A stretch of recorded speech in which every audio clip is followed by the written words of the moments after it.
he said he was doing the album and everything, and I was like, yeah. I seen everything all, for proof I seen what was going on, promotion and all this stuff, and I said, wow, man, this is pretty incredible. He said, you want to be in the group? And I said, again, yeah, I'll do it. So we got Andre back, and the whole band was kind of practicing on the side. Started working close together with Owen, doing little things at first.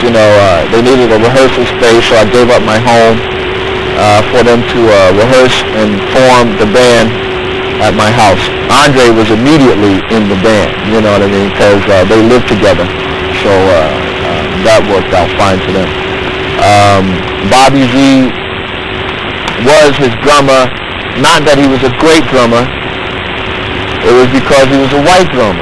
And Prince wanted a mixed group because there were a lot of better drummers around at the time than Bobby Z. Not saying that he wasn't a good drummer, but there were a lot of other better ones that Prince could have taken, but they were black, And one of them was Chaz, his own cousin, which is a great drummer, but he didn't want a black drummer. Bobby and I got in a conversation about it, and Bobby said if I made it, I would be making it selling records behind the record shop, in the store. And he'd be the one. I mean, it got that kind of little touchy. And Prince allowed him to say that to me, and I thought it was kind of really weird, being that I've known him all my life, and we've been buddies, and that kind of thing came down. They rehearsed long hours. I'm serious. I mean, Prince had these guys working. He had them complaining because he was working them so hard. They'd start off around 10 or 11 o'clock in the morning, and around 10 or 11 o'clock at night, they were just finishing up. Everybody. There was Nat Fink, Bobby Z, Andre Simone, Derek Dickerson, Gail Chapman, and of course Prince. Prince's would-be coming out showcase gig was at the Capri Theater, I think in the early January of 78 or 79, and it was mostly a showcase for the record company to see what he could do, so they flew in all of these California-baked studio execs from Warner Brothers, put him up in this dilapidated, poorly heated theater on the north side called the Capri. That night we were there at the door taking the tickets, doing all that kind of stuff. I came in late because I had to get Prince's boots signed. Didn't Mo Austin come? We had the Warner Brothers. Mo Austin was here, man. I know Barry Gross was here, and I know Austin came because some guys came at the Rush Fair and some guys came at the same time. Came in a limo, that's right. They had the Warner Brothers jackets on. Do you remember any of you guys get a chance to talk to Prince before he went on? Where was he? Does anybody know? Because I caught him in the bathroom. I seen him when he was just getting ready to go when he was in the bathroom. Scared to death. I thought he was like backstage or something. I was scared to death. The KMOJ announcer that night sounded downright prophetic. When introducing Prince, the DJ proclaimed, "The power and the glory, the Minneapolis story, Prince." The send-up, unfortunately, was better than the performance. Prince came out and performed, there were a few little girls screaming and stuff, but for the most part it was a very unremarkable, unmemorable show.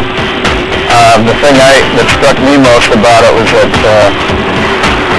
how wild Prince and Andre and Des Dickerson all looked, and yet how uneven Prince's showmanship was. It was far below what it would be even a year later when the second album came out, but I can remember for the encore, he just kind of walked on stage and said in this very deep voice, which I think took everybody by surprise, if you don't make some more noise, we're just not going to play. And it was like, well, who cares? I think everybody had seen enough and had known enough that he wasn't ready for any sort of concert tour or record tour. And I actually rode home with Prince that night, and Warner Bros. Didn't feel like they were ready to go on tour, which I was kind of happy in a way. And in a way, Prince was so devastated that he actually looked like he was going to cry, because it would look like the end of the world because they didn't accept the band wasn't ready. And I kept saying, man, even though to my displeasure of not playing, I still was pumping him going, man, that doesn't mean anything. You'll go back. That doesn't mean nothing because they're not ready for the band now. I mean, hey, go back and do some more stuff.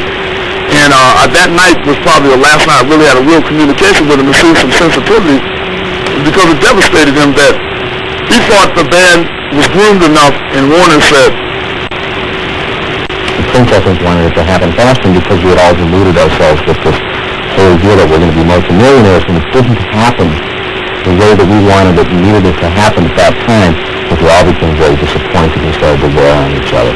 I don't think it was Prince that was changing that much as the people that were around him that were changing. His popularity was growing very quickly, and some of his friends, they wouldn't talk to him the same way as they talked to him before. It wasn't like, hey Prince, how you doing, man? How's it going? It would be like, Prince, wow, yeah, man, how's it going, man? It was a different, I can't even do it right, but they looked at him in awe. They looked at him as a star rather than looking at him as a human being who had a job in the music industry. I can remember after the first album came out and did Just So, here we are sitting around sort of looking at our rooms and saying, well, and I'm coming up with that manager talk, and well, that was a good first start, you know, blah, blah, blah, blah, this and that. Our relationship at that point started to deteriorate just a little bit because the lines between sort of being his surrogate parents and being a manager and being able to draw the boundaries between all that and bring him information that he needed to know in the reality blows of the business, and at the same time sort of be his father figure, really were wearing thin on all of us. And at that time he was getting a little upset about all this, and then bang, we're sitting there and this record, Funky Town, comes out by this young white kid from Minneapolis, and all of a sudden we're looking at the charts and we said, wait a minute, this other record from this young white kid just went number one on the black charts and the urban charts, then it went number one in the pop charts, then it went number one in the dance charts, then it goes number one every free country on earth. They called me and said, by the way, it sold 23,000 albums in New York the first day it came out. And I said, is that good? I didn't know. He said, that is good. He's a monster. I don't know if Prince will ever cop to this, but I think that record served to propel him. I know it caught him, it had to. I think that served to propel him on to really do what he had to do. But things were changing in Prince's court. And Owen Husney and Prince broke up, you know. It was kind of an emotional letdown for me because Owen did a lot, you know, for Prince, you know. Maybe Prince outgrew him or something like that, you know, because Owen was running the ad company and being a manager at the same time. And maybe Prince was kind of like telling Owen to do little minor things like space heaters and, you know, little things like that, just to pick at him just a little bit, to get him to do something. But I don't think Prince really knew what he wanted Owen to do. You know what I mean? It was like he knew that he needed a manager, but for what reason, you know, he was too young to know. We were so close at the time that I think I liken it more to breaking up of a boyfriend and girlfriend relationship rather than a manager-artist, you know, saying, screw you, get out of here, get out of here. There was a little bit of that, but there was a lot of emotion and I think a lot of hurt on both sides when we split up, because there was a lot of time invested